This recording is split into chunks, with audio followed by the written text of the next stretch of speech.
Hi hello ನಮಸ್ಕಾರ ಸ್ನೇಹಿತರೆ. ಇವತ್ತಿನ ವಿಡಿಯೋ ತುಂಬಾ ಉಪಯುಕ್ತವಾದಂತಹ ಒಂದು ಉದ್ಯೋಗದ ಮಾಹಿತಿಯನ್ನು ತಿಳಿಸುವ ವಿಡಿಯೋ ಆಗಿದೆ. ಹೌದು ಸ್ನೇಹಿತರೆ, ಇಲ್ಲಿ ರಾಜ್ಯ ಸರ್ಕಾರವು ಕಾಂಗ್ರೆಸ್‌ನ ಗೆಲುವಿನ ನಂತರ ಇಲ್ಲಿ ಮಹಿಳಾ ಮತ್ತು ಮಕ್ಕಳ ಅಭಿವೃದ್ಧಿ ಇಲಾಖೆಯಿಂದ ಅಂಗನವಾಡಿ ಟೀಚರ್ ಮತ್ತು ಸಹಾಯಕಿಯರಿಗೆ ಹೆಚ್ಚು ಹೆಚ್ಚು ಉದ್ಯೋಗ ಅವಕಾಶಗಳನ್ನು ಕಲ್ಪಿಸಿಕೊಡುತ್ತಿದ್ದಾರೆ. ಅದಲ್ಲದೆ ಈಗ ಅಂಗನವಾಡಿಯಲ್ಲಿ ಎಲ್‌ಕೆಜಿ ಮತ್ತು ಯುಕೆಜಿ ತರಗತಿಗಳನ್ನು ಪ್ರಾರಂಭ ಮಾಡುವುದರಿಂದ ಇಲ್ಲಿ ರಾಜ್ಯ ಸರ್ಕಾರದಲ್ಲಿ ಪ್ರತಿಯೊಂದು ಜಿಲ್ಲೆಯಲ್ಲಿಯೂ ಅಂಗನವಾಡಿ ಸಹಾಯಕಿಯರು ಮತ್ತು ಅಂಗನವಾಡಿ ಶಿಕ್ಷಕಿಯರ ಹುದ್ದೆಗಾಗಿ ಒಂದಲ್ಲ ಒಂದು ರೀತಿಯಲ್ಲಿ, ಅಂದರೆ ಪ್ರತಿ ಜಿಲ್ಲೆಯಲ್ಲಿಯೂ ಸಹ ಅಂಗನವಾಡಿ ಟೀಚರ್ ಮತ್ತು ಸಹಾಯಕರಿಗಾಗಿ ಇಲ್ಲಿ ಹುದ್ದೆಗಳು ಖಾಲಿ ಇರುತ್ತವೆ. ಹಾಗಾದರೆ ಇನ್ನೇಕೆ ತಡ? ಆಸಕ್ತ ಮತ್ತು ಅರ್ಹ ಅಭ್ಯರ್ಥಿಗಳು ಹಿಂದೆ ಈ ಹುದ್ದೆಗೆ ಅರ್ಜಿಯನ್ನು ಸಲ್ಲಿಸಿ. ಹಾಗಾದರೆ ಈ ಹುದ್ದೆಗಳು ಎಷ್ಟು ಖಾಲಿ ಇರುತ್ತವೆ, ಯಾವ ಜಿಲ್ಲೆಯಲ್ಲಿ ಖಾಲಿ ಇರುತ್ತದೆ ಮತ್ತು ಈ ಹುದ್ದೆಗಳಿಗೆ ಬೇಕಾಗುವಂತಹ ಪ್ರಮುಖ ದಾಖಲೆಗಳು ಏನು ಮತ್ತು ಇದಕ್ಕೆ ಹೇಗೆ ಅರ್ಜಿ ಸಲ್ಲಿಸಬೇಕು ಮತ್ತು ಇದರ ವೇತನ ಎಷ್ಟು ಇರುತ್ತದೆ ಮತ್ತು ಇದರ ಶಿಕ್ಷಣ, ಅಂದರೆ ಈ ಹುದ್ದೆಗೆ ಎಲಿಜಿಬಲ್ ಆಗಿರುವಂತಹ ಶಿಕ್ಷಣದ ವೃತ್ತಿ ಹೇಗೆ ಇರುತ್ತದೆ ಎಂಬುದರ ಸಂಪೂರ್ಣವಾದ ಮಾಹಿತಿ ಈ ವಿಡಿಯೋದಲ್ಲಿ ಇರುತ್ತದೆ. ಪ್ಲೀಸ್ ಸ್ಕಿಪ್ ಮಾಡಬೇಡಿ, ಪೂರ್ತಿಯಾಗಿ ನೋಡಿ, ಲೈಕ್ ಮಾಡಿ, ಶೇರ್ ಮಾಡಿ ಮತ್ತು ಸಬ್ಸ್ಕ್ರೈಬ್ ಮಾಡಿ. ಪ್ಲೀಸ್ ಸಪೋರ್ಟ್ ಮಾಡಿ. ಹೌದು ಸ್ನೇಹಿತರೆ, ನೀವು ಇಲ್ಲಿ ನೋಡಬಹುದು ಮಹಿಳಾ ಮತ್ತು ಮಕ್ಕಳ ಅಭಿವೃದ್ಧಿ ಇಲಾಖೆ ಧಾರವಾಡ. ಹೌದು ಸ್ನೇಹಿತರೆ, ಇಲ್ಲಿ ಧಾರವಾಡ ಜಿಲ್ಲೆಯಲ್ಲಿ ಅಂಗನವಾಡಿ ಶಿಕ್ಷಕಿಯರು ಮತ್ತು ಅಂಗನವಾಡಿ ಸಹಾಯಕರ ಹುದ್ದೆಗೆ ಅರ್ಜಿಗಳು ಖಾಲಿ ಇರುತ್ತವೆ. ಹಾಗಾದರೆ ಅದರ ಸಂಪೂರ್ಣವಾದ ವಿವರ ಹಿಂದೆ ತಿಳಿದುಕೊಳ್ಳೋಣ ಬನ್ನಿ. ಅಂಗನವಾಡಿ ಕಾರ್ಯಕರ್ತೆ ಮತ್ತು ಅಂಗನವಾಡಿ ಸಹಾಯಕಿ ಹುದ್ದೆಗಳು. ಒಟ್ಟು ಅಂಗನವಾಡಿ ಕಾರ್ಯಕರ್ತೆಯ ಹುದ್ದೆಗೆ 18 ಪೋಸ್ಟ್ ಖಾಲಿ ಇದೆ ಮತ್ತು ಅಂಗನವಾಡಿ ಸಹಾಯಕಿಯರ ಹುದ್ದೆಗೆ 182 ಪೋಸ್ಟ್ ಖಾಲಿ ಇರುತ್ತವೆ. ಹಾಗಾದರೆ ಇಲ್ಲಿ ಒಟ್ಟು ಹುದ್ದೆಗಳ ಸಂಖ್ಯೆ 199 ಹುದ್ದೆಗಳು ಖಾಲಿ ಇರುತ್ತವೆ. ಇದೊಂದು ಗುಡ್ ಅಪಾರ್ಚುನಿಟಿ ಅಂತಂದನೇ ಹೇಳಬಹುದು. ಧಾರವಾಡ ಜಿಲ್ಲೆಯಲ್ಲಿ ಇರುವಂತಹ ಆಸಕ್ತ ಮತ್ತು ಅರ್ಹ ಅಭ್ಯರ್ಥಿಗಳು ಹಿಂದೆ ಅರ್ಜಿ ಸಲ್ಲಿಸಿ ಉದ್ಯೋಗವನ್ನು ಪಡೆದುಕೊಳ್ಳಿ.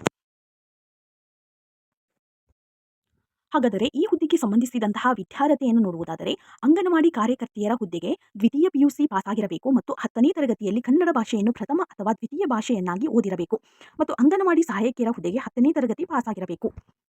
ಮತ್ತು ಇಲ್ಲಿ ವಯಸ್ಸಿನ ಮಿತಿ ಹೀಗಿರುತ್ತದೆ ನೋಡಿ ಫ್ರೆಂಡ್ಸ್. ಸಾಮಾನ್ಯ ವರ್ಗದ ಅಭ್ಯರ್ಥಿಗಳಿಗೆ 19 ರಿಂದ 35 ವರ್ಷಗಳ ವಯೋಮಿತಿ ಇರುತ್ತದೆ. ಮತ್ತು ಇಲ್ಲಿ ವಯಸ್ಸಿನ ಸಡಿಲಿಕೆ ನೋಡುವುದಾದರೆ ಇಲ್ಲಿ ಮೀಸಲಾತಿಗೆ ಅನುಗುಣವಾಗಿ ವಯಸ್ಸಿನ ಸಡಿಲಿಕೆಯನ್ನು ನೀಡಲಾಗುತ್ತದೆ. ಹಾಗೂ ಇಲ್ಲಿ ಅರ್ಜಿ ಶುಲ್ಕ ನೋಡುವುದಾದರೆ ಶುಲ್ಕ ವಿನಾಯಿತಿ ನೀಡಲಾಗಿರುತ್ತದೆ.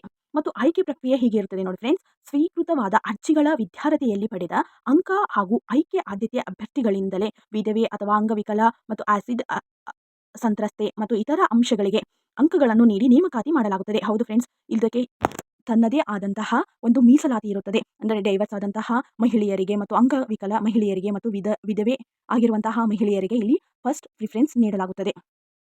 ಹಾಗೂ ಅರ್ಜಿ ಸಲ್ಲಿಸುವ ಕೊನೆಯ ದಿನಾಂಕ 2 ಸೆಪ್ಟೆಂಬರ್ 2024. ಇಲ್ಲಿ ಅರ್ಜಿ ಸಲ್ಲಿಸುವ ಪ್ರಾರಂಭದ ದಿನಾಂಕ 1 ಆಗಸ್ಟ್ 2024 ಮತ್ತು ಅರ್ಜಿ ಸಲ್ಲಿಸುವ ಕೊನೆಯ ದಿನಾಂಕ 2 ಸೆಪ್ಟೆಂಬರ್ 2024. ಸೆಪ್ಟೆಂಬರ್ 2ರವರೆಗೂ ಈ ಹುದ್ದೆಗೆ ಅರ್ಜಿಯನ್ನು ಸಲ್ಲಿಸುವ ಅವಕಾಶವಿರುತ್ತದೆ. ಹಾಗಾದರೆ ಇನ್ನೇಕೆ ತಡ? ಧಾರವಾಡ ಜಿಲ್ಲೆಯಾದ್ಯಂತ ಇರುವಂತಹ ಅಭ್ಯರ್ಥಿಗಳು ಮತ್ತು ಸಣ್ಣ ಪುಟ್ಟ ಹಳ್ಳಿಯಲ್ಲಿ ವಾಸಿಸುವಂತಹ ಮಹಿಳೆಯರು ಈಗಲೇ ಈ ಹುದ್ದೆಗೆ ಅರ್ಜಿಯನ್ನು ಸಲ್ಲಿಸಿ ಉದ್ಯೋಗವನ್ನು ಪಡೆದುಕೊಳ್ಳಿ. ಹಾಗಾದರೆ ಇನ್ನೇಕೆ ತಡ? ಈ ವೆಬ್ಸೈಟ್ ಅನ್ನು ಭೇಟಿ ನೀಡಿ. ಹೌದು ಸ್ನೇಹಿತರೆ, ನೀವು ಕೆಳಗೆ ನೀಡಿರುವಂತಹ ವೆಬ್ಸೈಟ್ ಅನ್ನು ಭೇಟಿ ನೀಡಿ ನೀವು ಆನ್ಲೈನ್ ಮೂಲಕ ಅರ್ಜಿಯನ್ನು ಹಾಕಬಹುದು ಆಗಿದೆ. ಇದೇ ತರಹದ ಅಂಗನವಾಡಿ ಕಾರ್ಯಕರ್ತೆ ಮತ್ತು ಅಂಗನವಾಡಿ ಸಹಾಯಕಿಯರ ಹುದ್ದೆ ಅಂದರೆ ಜಿಲ್ಲಾವಾರು ಪ್ರದೇಶಗಳಲ್ಲಿ ಖಾಲಿ ಇರುತ್ತದೆ. ಅಂದರೆ ನೀವು ಯಾವ ಜಿಲ್ಲೆಯ ಅಭ್ಯರ್ಥಿಗಳಾಗಿರುತ್ತೀರೋ ಮತ್ತು ನೀವು ಯಾವ ಜಿಲ್ಲೆಯಲ್ಲಿ ನಿಮಗೆ ಉದ್ಯೋಗವನ್ನು ಹುಡುಕುತ್ತಿದ್ದೀರಿ ಎಂಬುದನ್ನು ನಮಗೆ ಕಮೆಂಟ್ ಮೂಲಕ ತಿಳಿಸಿ. ನಾನು ಆ ಜಿಲ್ಲೆಯಲ್ಲಿ ಅಂಗನವಾಡಿ ಸಹಾಯಕಿಯರು ಮತ್ತು ಅಂಗನವಾಡಿ ಶಿಕ್ಷಕಿಯರ ಹುದ್ದೆಗಳು ಖಾಲಿ ಇವೆಯೇ ಎಂಬುದನ್ನು ಸರ್ಚ್ ಮಾಡಿ ನಿಮಗೆ ವಿಡಿಯೋ ಮೂಲಕ ತಿಳಿಸುತ್ತೇನೆ. ಮತ್ತು ಇದೇ ತರಹದ ಇನ್ನಷ್ಟು ವಿಡಿಯೋಗಳಿಗಾಗಿ ಮತ್ತು ಸರ್ಕಾರದ ಯೋಜನೆಗಳು ಮತ್ತು ಉದ್ಯೋಗದ ಮಾಹಿತಿಗಾಗಿ ನಮ್ಮ ಚಾನಲ್ ಅನ್ನು ಲೈಕ್ ಮಾಡಿ, ಶೇರ್ ಮಾಡಿ ಮತ್ತು ಸಬ್ಸ್ಕ್ರೈಬ್ ಮಾಡಿ. ಪ್ಲೀಸ್ ಸಪೋರ್ಟ್ ಮಾಡಿ. Thank you for watching this video. Have a nice day.